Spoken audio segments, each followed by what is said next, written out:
gift even, and you say, and you keep telling yourself, when I earn more is when I'm going to imagine you're lying to your brain. You're denying yourself of an opportunity. You know what? Even when you earn more, you still want to do more. Savings and putting money aside is if you think about it's the parable of behavior, a discipline that we need to be able to inculcate in our children, in ourselves, from your business or some allowance. We cannot expect to save 100,000 shillings if you cannot even save 1,000 shillings. You have to start from where you are. So if you've been there and maybe you just received your income from wherever it's come from, and you're saying, this month has just ended, I don't think I have enough, I'll save when I earn more.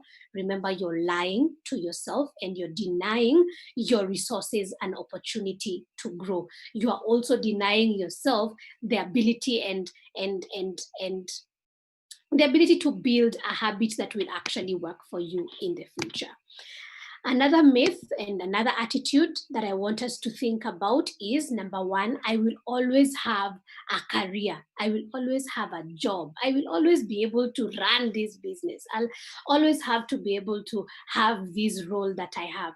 As we have seen, especially even in this season of our lives, there are some of us who've been running businesses. And the truth is, some people who've been running businesses for so many years, this is the very first time they've realized, wow, it's actually a blessing to still be able to sell one product or a service. You can all not say that I will always have these resources or I will always have this ability, so one day I'll take care of things. No, don't operate from a point of, like, I know we are supposed to have faith, but you're not supposed to be careless with that faith, if I could say that. So lying to yourself that you will always have strength, it's like saying, I will always have strength to do A, to do B, to do C. But you remember, we're in a changing world. So ask yourself, right now that I have this career, right now that I have this business, right now that I have this time, this energy, what can I do with this to do more? As opposed to thinking, I'll always be young, I'll always have this and this. So that's an attitude we need to be able to free. And if we don't free it, it affects how you manage your money. Another myth, another attitude we need to nip in the bud is, my pension fund will fund my retirement. Now, I challenge every one of us who is listening to this session, if you have been contributing to your pension fund for whatever number of years, I challenge you next week to actually call your fund, your pension company, and ask them, so how much is my fund right now? Like, if I was to retire right now, how much would I access? And if they tell you a figure, let me tell you one thing you will realize is that amount will not be able to sustain your current lifestyle for so many years.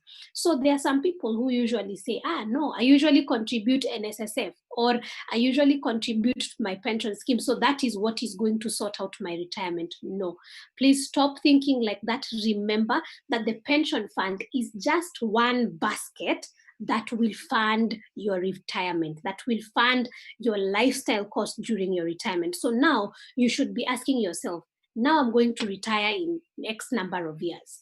What will be funding my retirement? One is my pension. What else? Because the truth is, your pension may not be enough, and usually it's not enough. So you need to have other baskets, and we'll be talking briefly about that. There are those who say and make a big mistake by saying, I am so busy, I can delegate creation of wealth.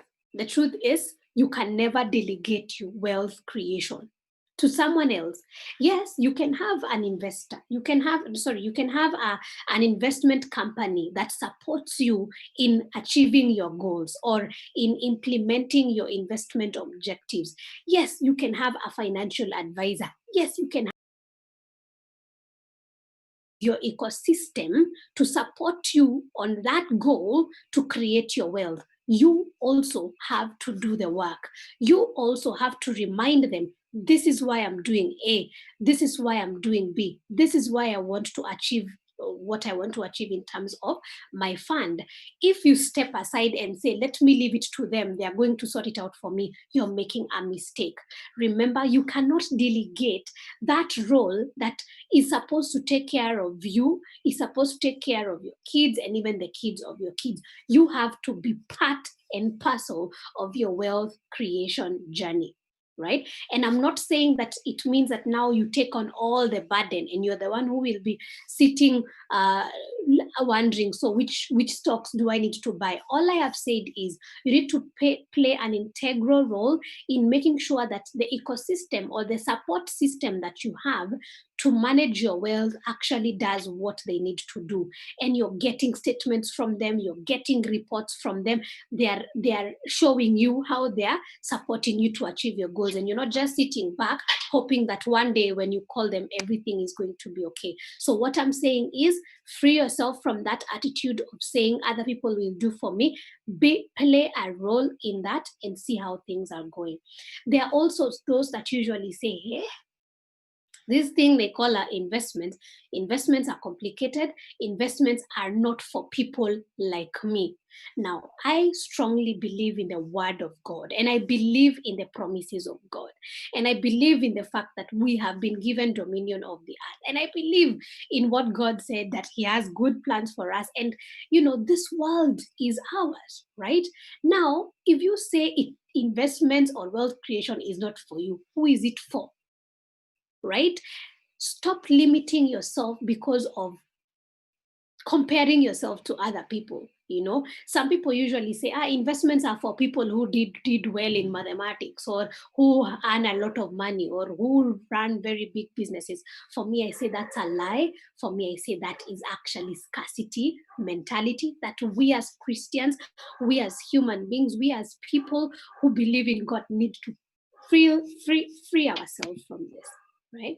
There are those who say that saving investment means not enjoying life. And I say, no. That's also an attitude we have to break away. There are those who usually say, if I save, now what's the point? We need to enjoy what we are making.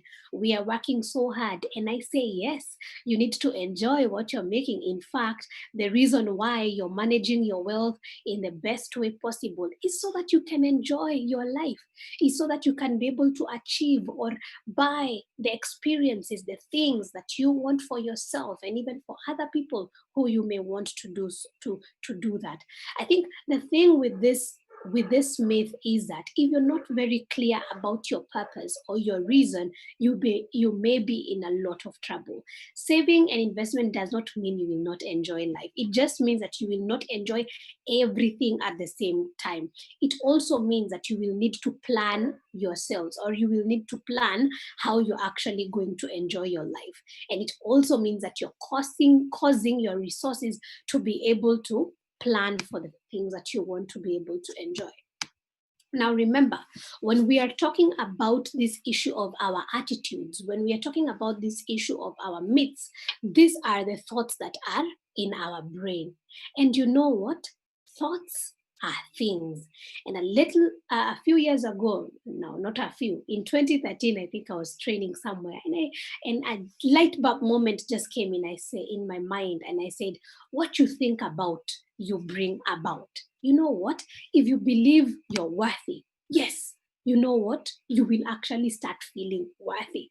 If you believe you can do it, then you will actually start doing it. Whatever you think about, you bring about.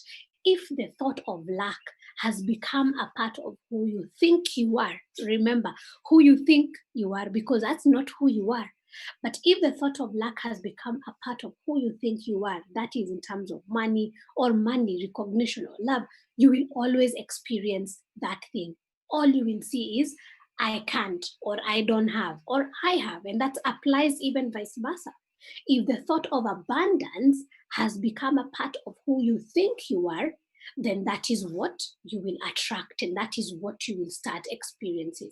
Remember, when we talk about all those myths that we have just talked about and we have broken, you know what? You cannot solve a problem with the same mind that created it. If you're often thinking that, investments are hard, investments are complicated, they are from certain people, only rich people or people who live here, who do this, who have this number of kids, only those are able to create wealth, you know what?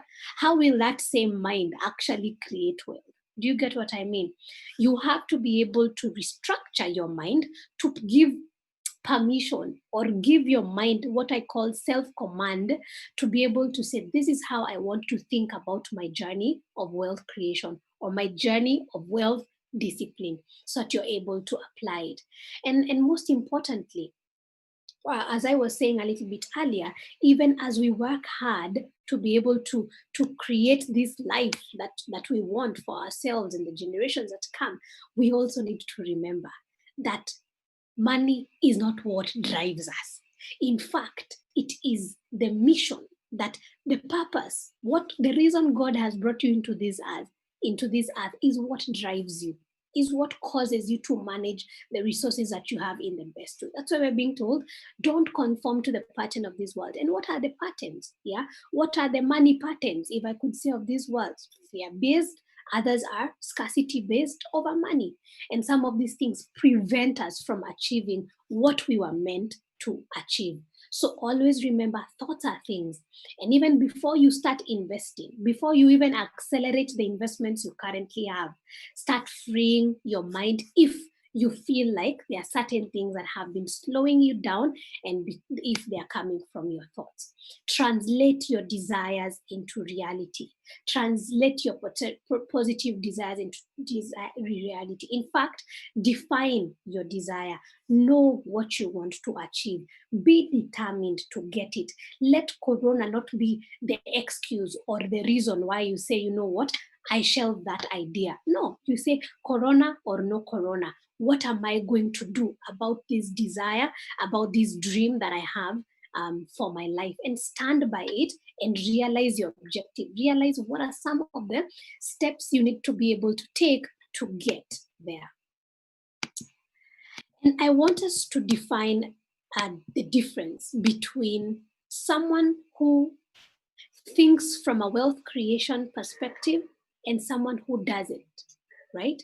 Someone who is not wealth creator driven, if I could use that statement, someone who is like that, they spend more as they earn more. Yeah, someone who is not driven by wealth creation is also the one who's saying, what's the point of saving, right? I will not enjoy life. So what happens to them as they make more money, as they get an extra shilling here, an extra shilling there, they end up spending that same amount, right? They also spend and save a little amount of what they earn. Their initial instinct or their national instinct is to actually work and consume. And these people usually work for a lifestyle. They usually work from a lifestyle from a point of, what are other people doing? What do I think I should be doing? In fact, their spending is driven by other people's opinion. These people have to work to eat. What do I mean by have to work to eat?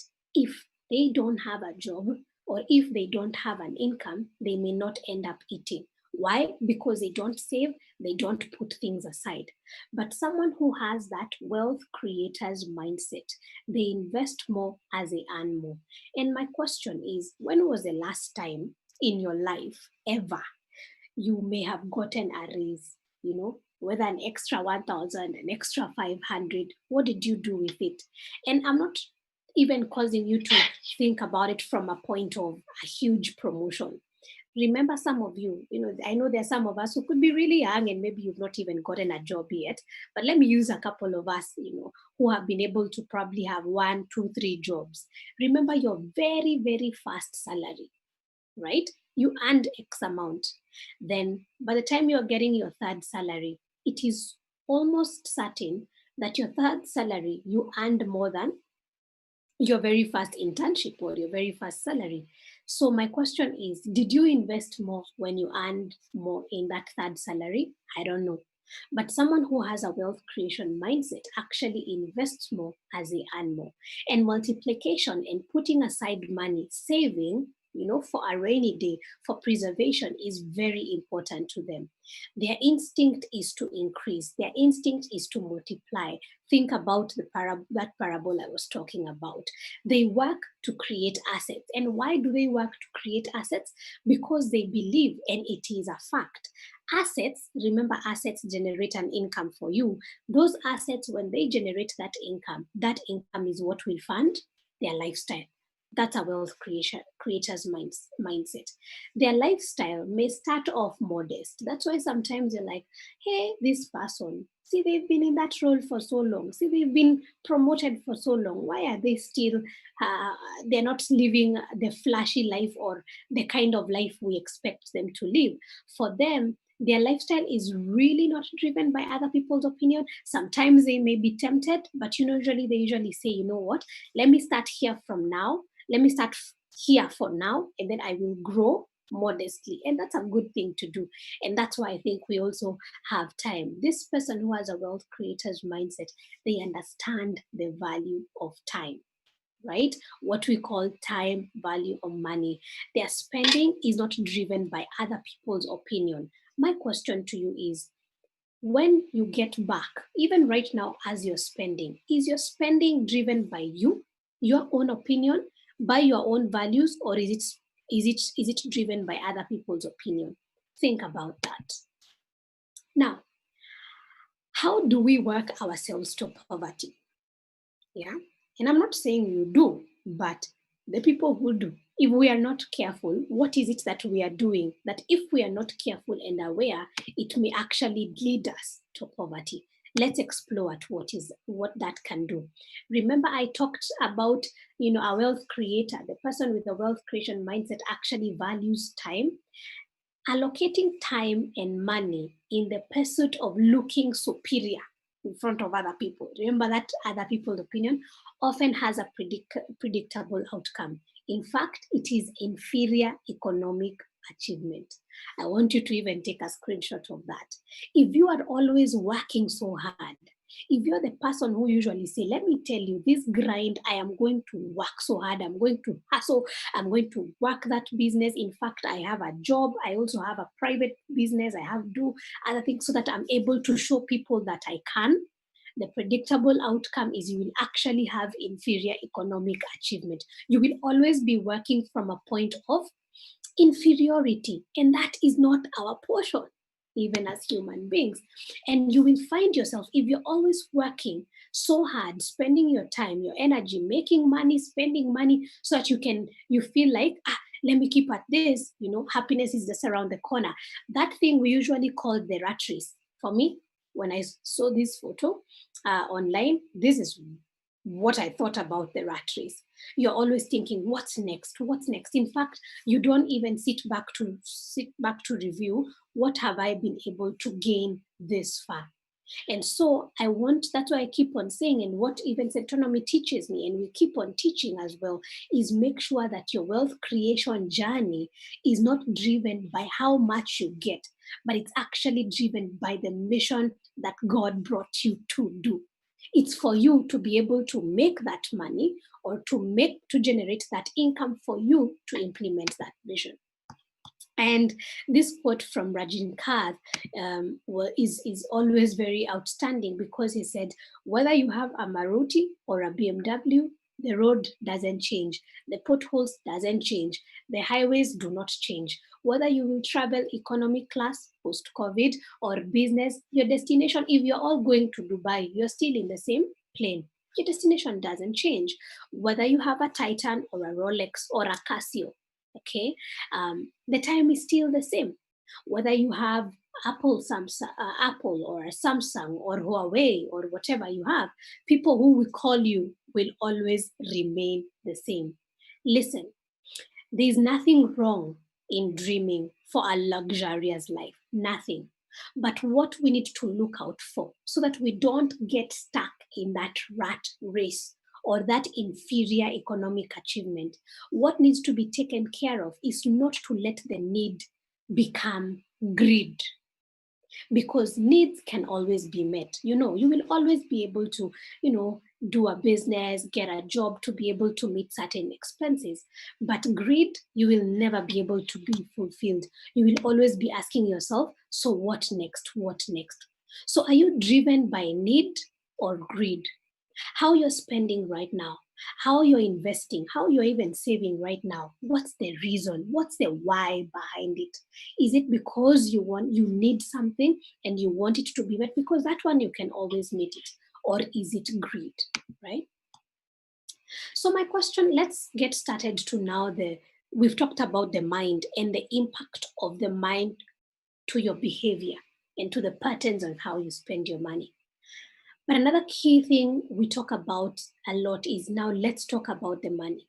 How much of what you work so hard for is actually yours?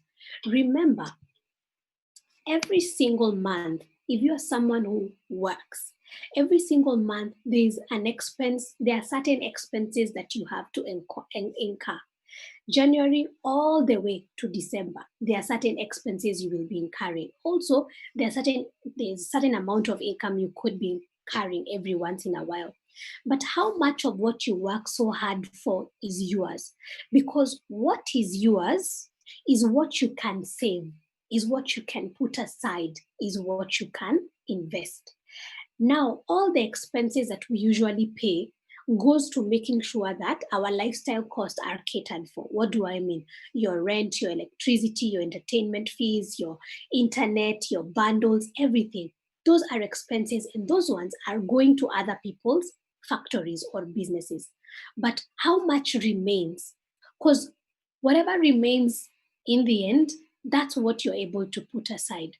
So many of us, how it works is once you get an income, the government has taken its share. The next person who takes his share or you give their share is God through your tithings and your offerings. Then you have, who do you pay next? What we encourage at Centonomy is after you pay the government, anyway, they will take it first, and then you pay God because we have to do that. It's critical and it's an obligation. The next person you need to pay is you. That's why we usually say, pay yourself first. Our behavior, or the behavior that many people have had over the years, and sometimes we can't even explain why, we usually pay the government, we send tithe to God or contribute the tithe to God, then we go to all our lives expenses and we pay rent, stima, kila kitu, everything we pay, and then we say whatever remains, the balance is what I will save. Now, you know that is a very pretty tricky situation to be in. We encourage you to pay yourself first, so that after you pay God, you pay yourself, immediately you send that money to a different account, and then now you continue with your other expenses. What that does is it makes sure that you actually have some money that you have put aside for yourself and for your agenda to grow your wealth. Do you pay yourself first? Or do you pay everyone and then maybe some whatever remains is what you put aside if it remains? Yeah, we challenge you to pay yourself first. So what really makes you wealthy and what would really help you to get started or continue? Let me use a word. There are some of us could actually be investing right now. What are some of the ideas or ways we can also accelerate our investments? Number one is to be able to evaluate our balance sheet. You see, if every business knows how much that business owns and how much it owes. If we can do that for businesses, it also means we can do it for ourselves. So my question to you is, do you know how much you own? Go and list down all the assets you own and what the value is for each asset. Some of you may realize, oh, I only have cash. Someone else may realize I have this amount in cash, I have this amount in a plot of land, I have this business that is valued this amount. Those are your assets. Then you also go and find out how much do you owe, right? Because once you do the balance, or the subtraction, assets minus your loans, or what we call assets minus your liabilities, then you're able to know how much you're worth.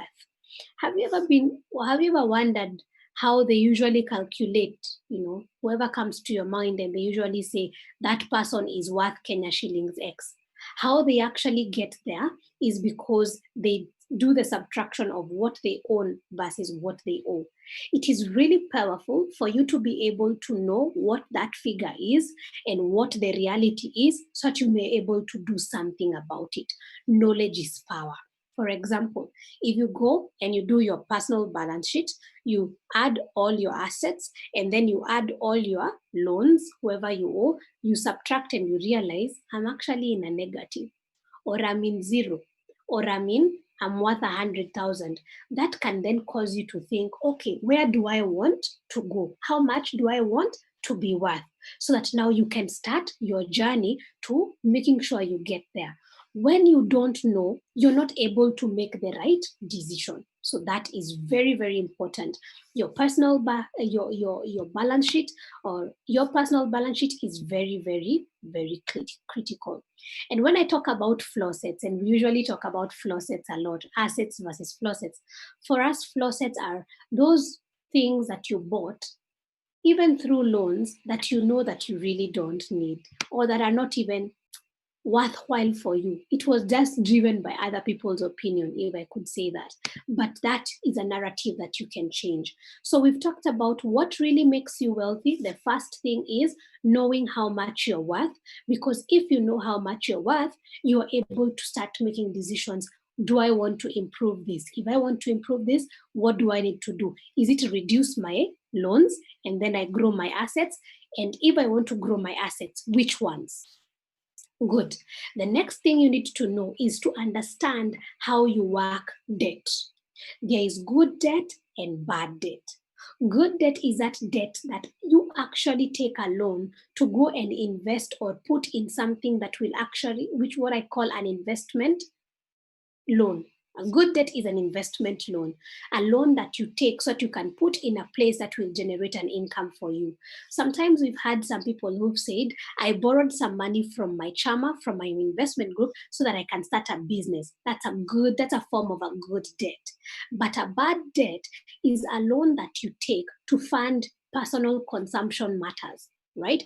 Things that are not generating an income for you. So that's a bad debt. So going forward, everybody, ladies and gentlemen, make sure that in your debt, if you're going to take any debt, make sure it's good debt. If you have bad debt at the moment, your goal becomes, how do I get rid of this? And in our Centonomy program, we usually help people to learn how to tackle the aspect of debt. So good debt is what you want if you ever get into debt. If you're already in bad debt, maybe you took a debt for a car that is not for business or for a phone or for furniture, it's okay, it's fine. It's a mistake you may have made, but now you know. So now you get on what I usually called Project Maliza Madeni. And Project Maliza Madeni becomes you sitting down and saying, hiya, let me prioritize my debt. This is what is going on at the moment. This is how I'm going to start paying it out. So it's about knowing how your debt status looks like so that you can start taking the action steps that are necessary for you to be able to become debt free. Why do you need to invest? That's the next thing. So we've talked about know your net worth by doing your balance sheet, then know your debt status and start working on reducing your debt or finalizing your debt if you have any. And if you ever take any debt, you make sure it is debt in something to put in something that you know will generate an income for you. The next thing is invest your money. Put it in assets that will actually generate an income for you. And why do you invest is because, as I said a little earlier, you cannot delegate this responsibility. You have to be part and parcel of that process. If you have 100,000 shillings, your lifestyle costs, for example, and this is an example, if every month you find that your budget is 100,000, you know what? It won't stay 100,000 forever. In about 10 years, considering inflation, that person who right now their monthly budget is 100,000, that will be 400,000 per month in 10 years. What does this mean? You need to invest because your costs right now over time will obviously increase, and you want to make sure you have assets that will help you to generate income to take care of your costs.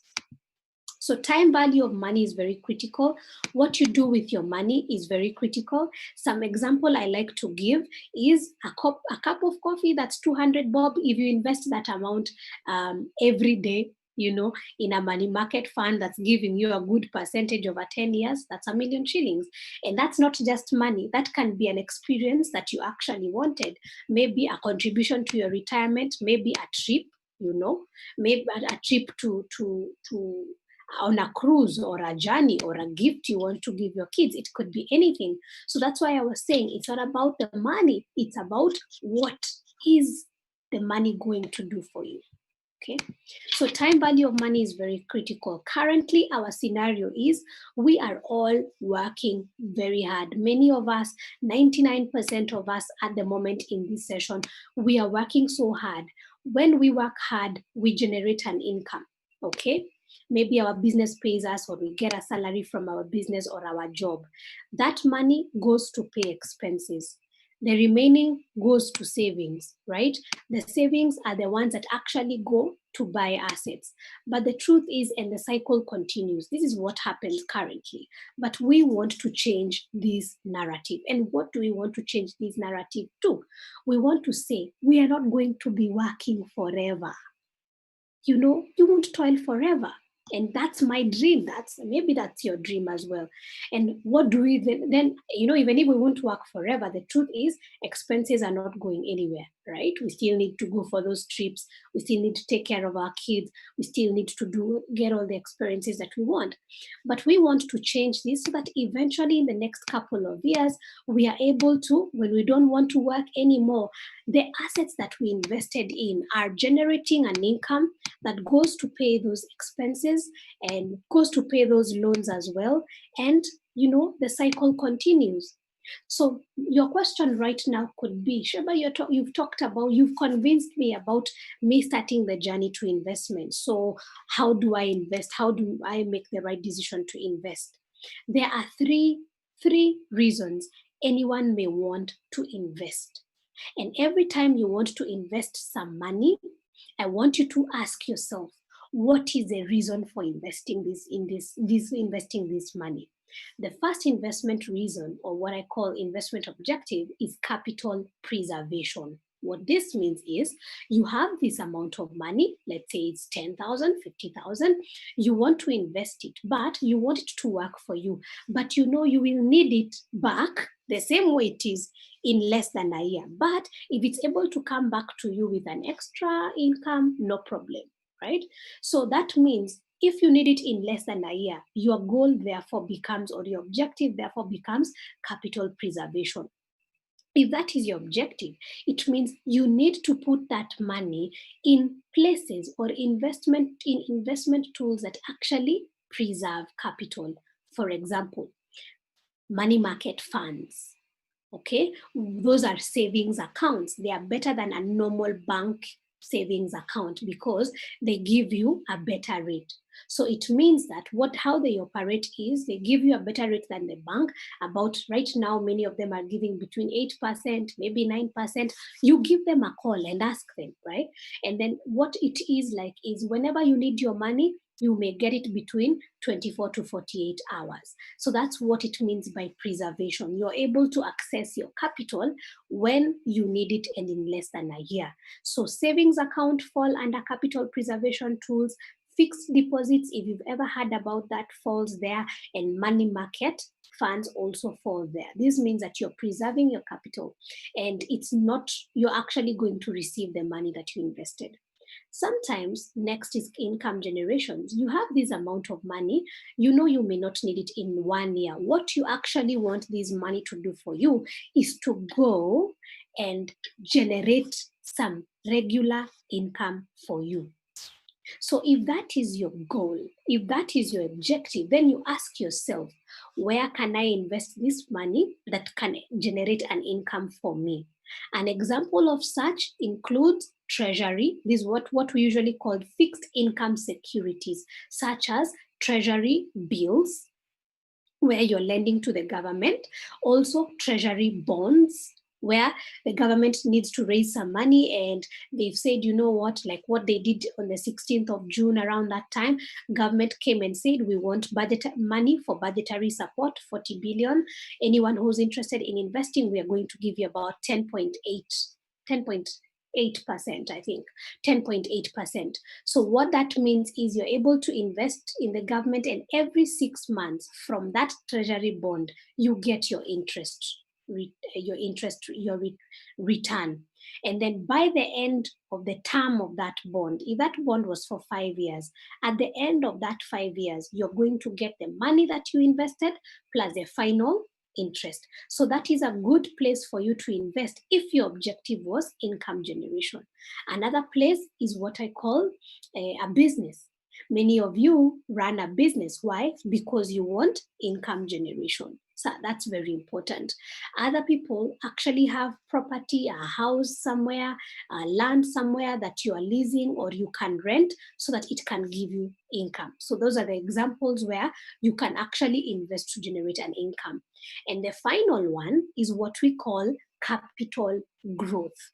What does capital growth mean? Capital growth means I have this amount of money. I want to invest it, but I am not in a hurry. Hata siitaki na haraka. I want to give it time. You remember when I was saying about time? If you are willing to give this money time to grow, you won't need it in 3 years. You're not saying you need it in 5 years. It's not money you need in a hurry, like the one we were talking about less than a year. If you're willing for it to go and grow, and grow, it also means you're willing to risk, for it to experience some risk in the market. Possibly it's able to come back to you with a proper return, 20% return, 15, 17, even 30% return. That's capital growth. It means you're giving it time, and you also understand the aspect of risk. If that is your objective for that amount of money, you ask yourself, what investment tools exist for me to be able to invest in capital growth? That's where shares, if you've ever heard about shares, that's where shares fall. So anyone who usually tells you, shares, you can put in money today and you will make money tomorrow, that's a lie. Shares is a capital growth where you're investing in another business. You're getting a piece of a business, but you're saying, hey, business, go do your business, grow as much as you can. Maybe in about 7 years, 8, 10, 15 years, come and bring me proper returns, shares. Even for me, a business also falls there. So for me, business falls both under income generation and capital growth. Even real estate, property and real estate fall under capital growth. Property is not the space where you buy a property today and tomorrow or in a year or two you have a proper return. No, it requires you to be patient, to give it time. Cryptocurrency, if you've ever heard about these issues about Bitcoin, those are, foreign markets, If you are to invest in them, there's a risk that you may lose your money, but there's also a risk that you may make some money. So you're willing for your money to take on that risk. That's for capital growth. So what we are saying about this is, every time you're feeling like you want to invest some money, ask yourself, what is the objective of investing this amount of money? Is it for preservation, because you will need it in less than a year? Is it for income generation? That is medium term, medium risk. So it means 3 to about 5 years. Is it capital growth? That's where 5 and above years, you can give it time because you would want proper returns, so that you are able to make the right decision and choose the right tool for you. Now, that's what in a nutshell. I wish we could have so much time to discuss with you, but this is what we usually share with our clients when they come on board. We do, like when it comes to capital preservation tools as well as income generation tools, that's a 3-hour course. So if you're there sitting wondering, oh my God, Sheba, you've talked about bonds. I have never had them before, or I've had them, but I don't know how. We usually have a course called Centonomy Personal Finance 101, Centonomy 101, where we train people over 14 weeks to be able to learn how to manage their personal finances. So we'd like to welcome you. We have different products. For example, if you are in a job or you're in the career space and you're wondering, Sheba, you've talked a lot and you've said you're wondering, how can I cause my job or my career to be a wealth creation tool? We have a program called Career Hub that runs for 7 weeks, that you're able to learn how to advance properly in your career and how to get your career to be the game changer when you're generating your income and also managing your resources. So if you're in that space and you're wondering, can my career be a wealth creation tool? We have a program for you. Please reach out to wendy@centonomy.com, wendy@centonomy.com, and classes, all our classes are now online. We start on 2nd July 2020. We also have what I've just told you called Centonomy 101. Now, this is where we go through a deep dive of what I've just shared with you. You learn how to manage your money and debt. You learn how each of those investments work and how to also protect your money. In fact, we teach you that insurance is not an investment. Anyone who has taken insurance for saving, no. Insurance is protection. Okay, we teach you that, and this is a 14-week program that will be starting sometime in September. Please take a screenshot and reach out to Maureen at centonomy.com. We also have campus edition for everyone who is in campus and is wondering. There are some of us who are sitting here and are saying, I wish I could have learned this when I was in campo. If you are in that situation, feel free, call Esther at centonomy.com and you can come and learn, or get your youth to come and learn how to manage their money when they are young and how to run a business. And if you're running a business, because we've talked a lot about business, we also have Centonomy Entrepreneur also starting in September as well, where you can learn how to get your business to become that dynasty you desire. Please reach out to Ruby at Centonomy. What we are saying, ladies and gentlemen, is in this world, we have everything we need to manage our resources, to manage our money, but you have to take charge. And I'm really grateful to CITAM for you being able to share with everybody in church about how to manage their resources as they also manage their spiritual lives. You need to also manage your resources, and we invite you, check out our website centonomy.com and let us know how we can support you in your wealth creation journey. Great. Any questions? Any questions so far? Thank you, Sheba. I'm feeling challenged after listening to your sharing, and I think I'll get in touch with you after this. So far, we don't have any questions. Maybe everybody is as overwhelmed as I am. Yeah, 1 hour is quite. They're 1 hour still, can be something. They're still processing all that information you've given us. So far, we don't have any questions. But maybe I would like to hand over the session to Pastor Njagi, who can give us some announcements, if there are any.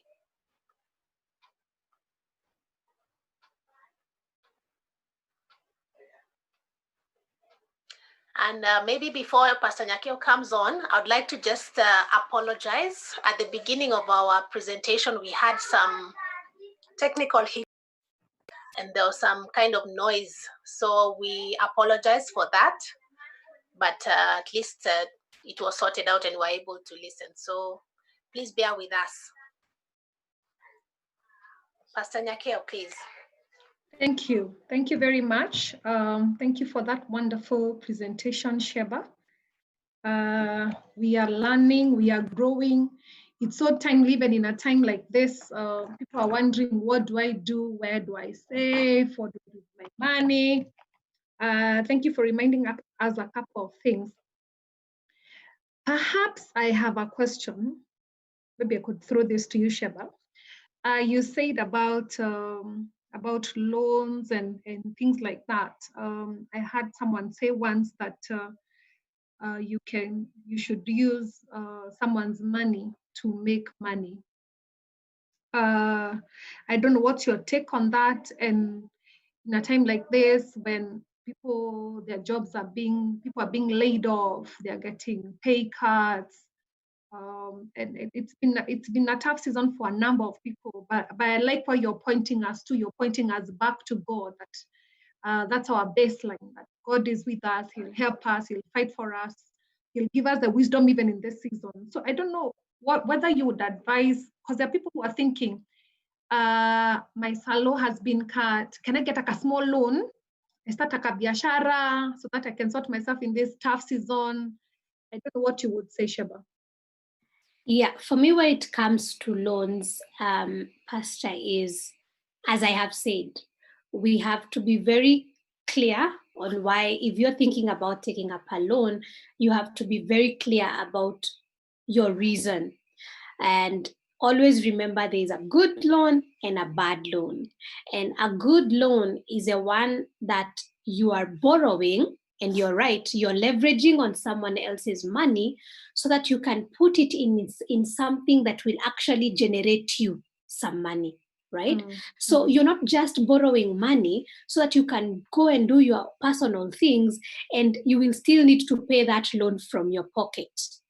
You get what I mean? Because now that leaves you in a situation where you're wondering, now where will I get the extra money? I'm already struggling at the moment. Where will I get the extra money to be able to still pay that loan? That's why I say a bad loan is the one that you're putting in something that isn't going to generate an income for you. But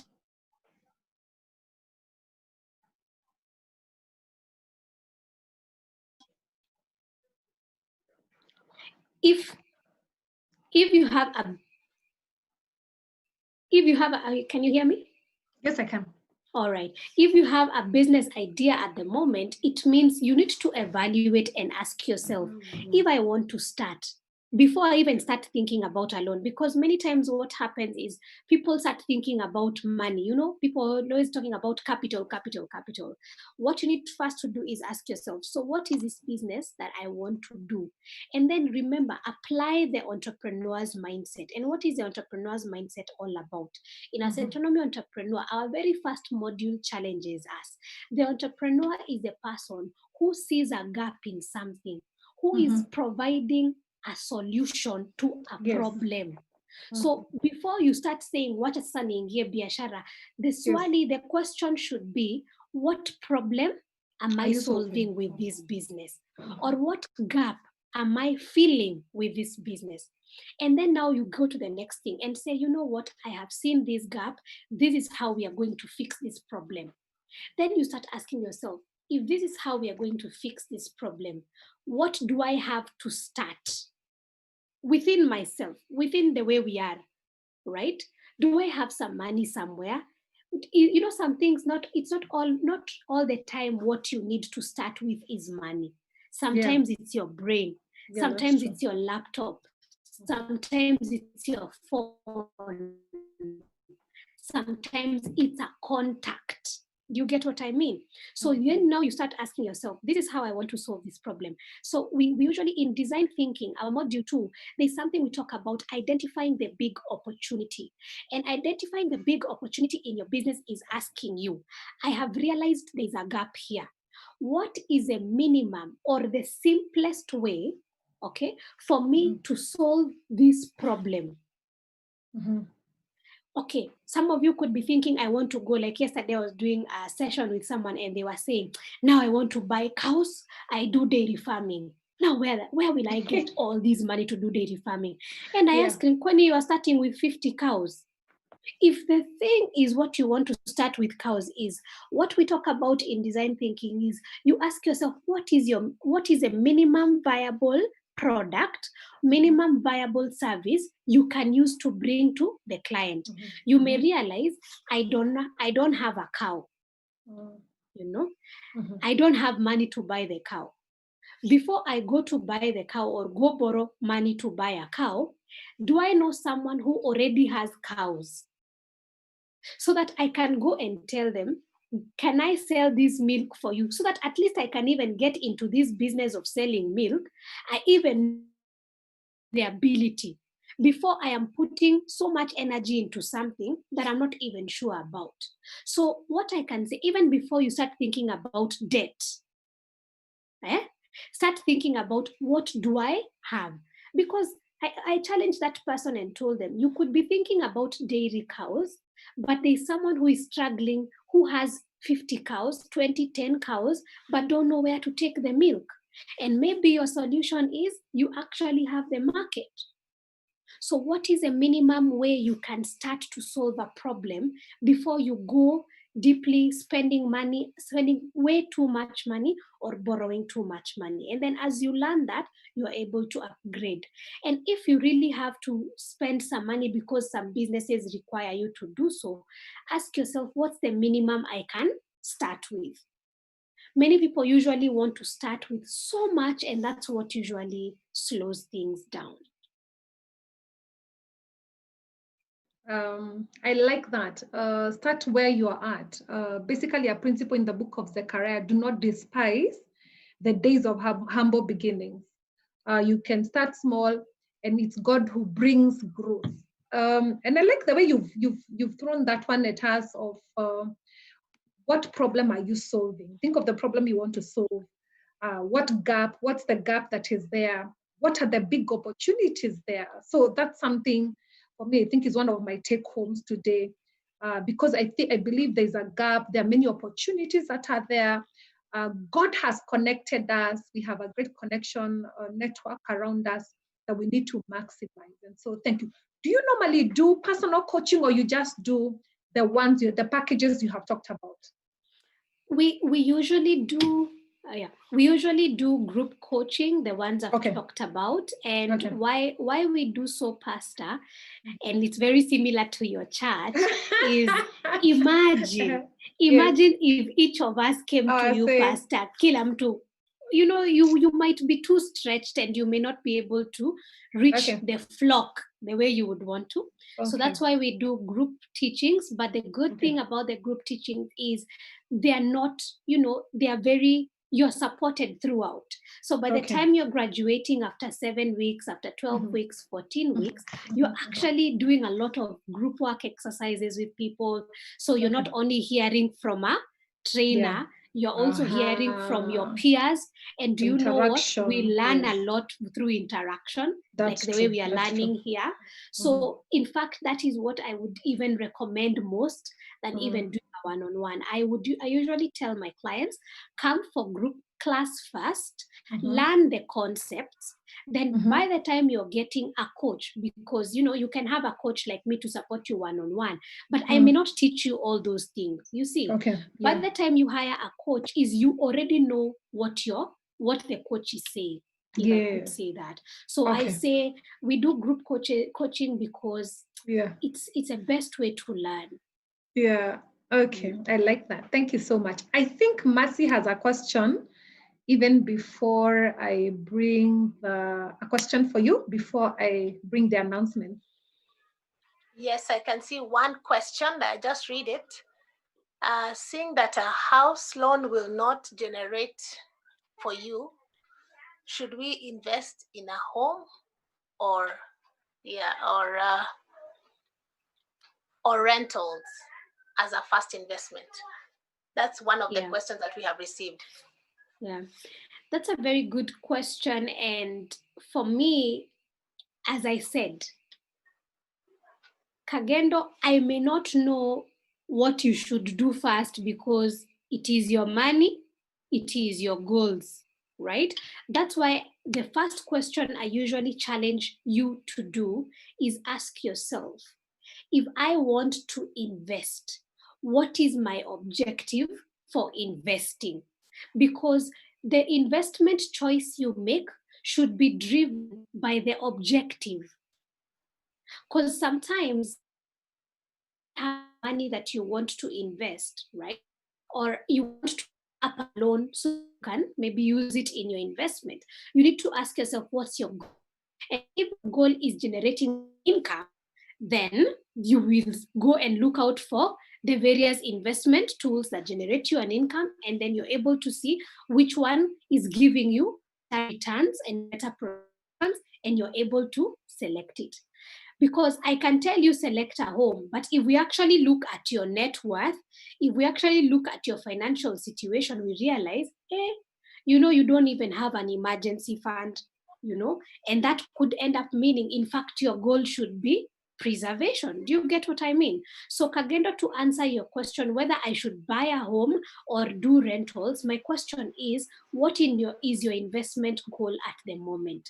Is it to preserve money? Is it to generate? If you select a rental, is because for me, that's capital growth. Remember, when you're taking a loan so that you can build a property, right? Even you will still be paying some of those loan installments even before people get into those houses, true or false?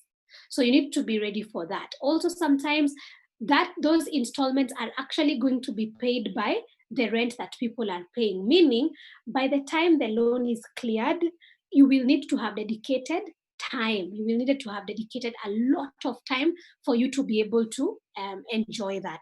So if your goal is capital growth, kagendo, then property and real estate is one of the options for you to consider.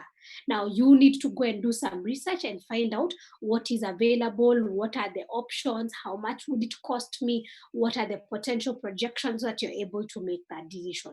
So let the objectives drive your why, your which investment you need to make.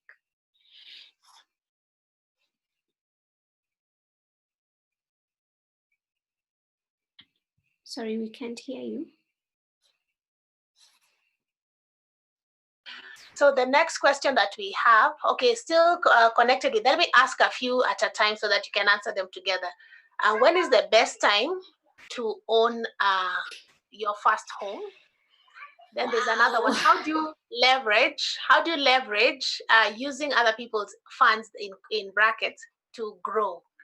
And then another one is a mortgage loan to build a bad loan? And finally, a home or investment first? I think there's a lot of questions around the home and around mortgage and all that. So maybe you can answer those together. And we have a whole, we won't be able to even finish all the discussions around property. We have a whole 3-hour class in our Centonomy 101 program that's dedicated to property, where people learn about, so we have a debt class, we have a mortgage plan class as well, debt mortgage class, as well as property, where people get to learn how to leverage. Because I see John Owino asking, how do you leverage? Really, John, if I am to simply, very, very simply answer your question, is when you take a loan, when you use other people's money, ideally what it means is you've borrowed that money. You go and do the things that you need to do, that is invest, but you make sure you pay up early. You get what I mean? You pay up that loan early. What happens when you pay your loans early? What happens when you pay your loan early is your the interest amount you pay on that loan decreases. The length of time you'd be spending on that loan also decreases. So it saves you money. And therefore, your investment ends up generating income for you, and you've been able to save money. And therefore, that's where we are saying you've been able to leverage on that bank's money, on that chama's money, on that circle's money. So you leverage by taking their money, yes, putting it in somewhere that is generating an income for you, and also paying that debt early in your term, so that you're able to reduce your interest rates and also reduce the time, so you're saving your money. Okay, that's how you leverage.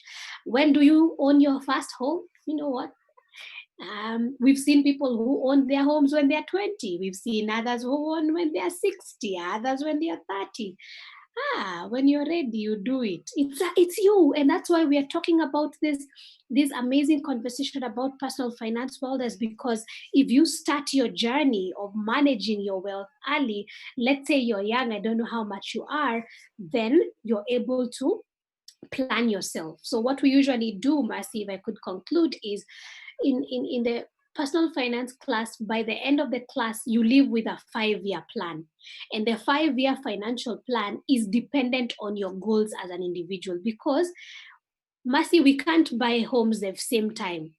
Our goals are different. Maybe in my life, I never want a home.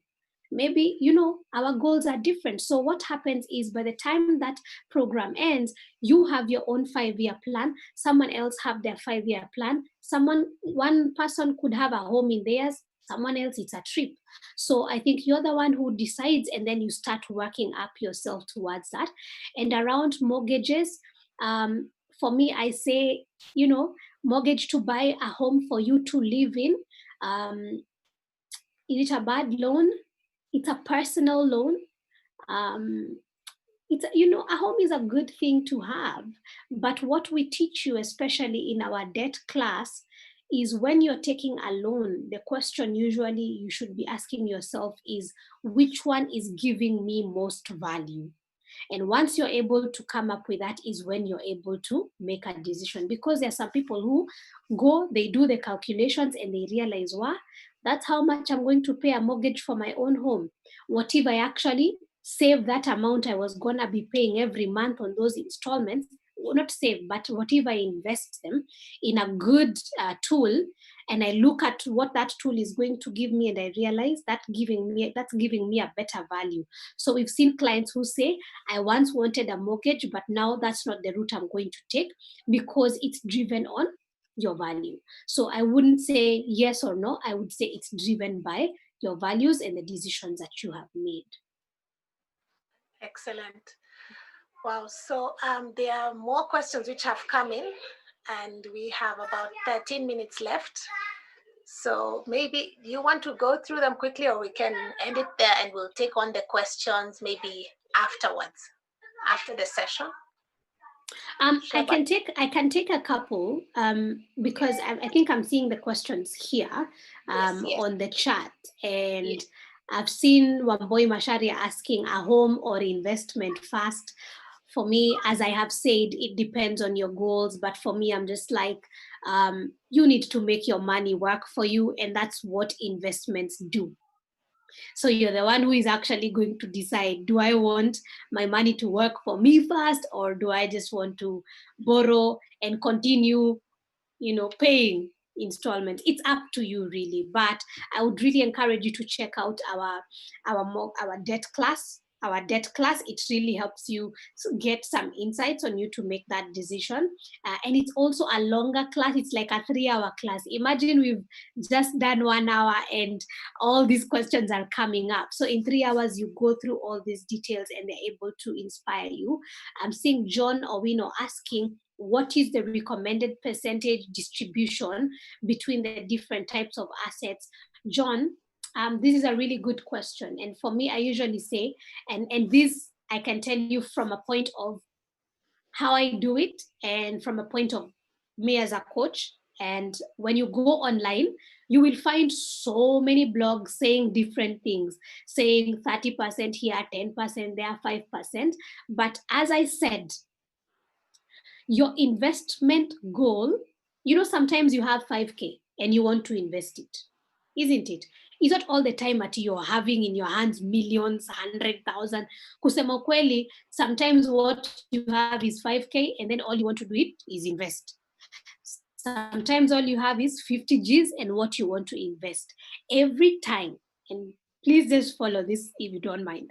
Every time you have money and you want to invest it, ask yourself, what is the objective of investing this money? Is it to preserve it? Is it because I need it in less than 1 year? If it is because I need it in less than 1 year, and I can give an example, I was giving a client yesterday, they came and told me, Sheba, we have been let go, the way Pastor was saying. And we have been given a severance. It's called a severance pay. Yes, a severance pay. At the moment, the way I am set up, I am able to continue with being able to pay my monthly costs without eating, if I could use that word, into my severance pay. But the way I'm saying, I will need this money for severance pay to pay for my daughter's school fees in January. Are we together? January 2021. So where can I put my money if I know in January 2021, I will need it to pay school fees? If I was to ask you, Mercy, what is the objective for investing that money for that lady? What is the investment? Exactly. Why? Because it is less than 1 year. She will need it in less than a year. So that's why she will need to now go and say, you don't need now stories of biashara nini. You get me? It is an investment objective that has driven her to make the decision. So now it becomes, hey, I will need it in a year. In fact, I will need it in December. Yeah. So because I want it to grow a bit, I can look for a place that I can invest in less than a year. And then now she can go and do a bit of research, and it's possible she will find that there are some circles that actually give returns of 12% per annum. There are some money markets. If she goes and gives them a call, she may get like 8 to about 10% per annum. She will decide, she will select, put her money there. By December 20th, I withdraw, I lipe fees.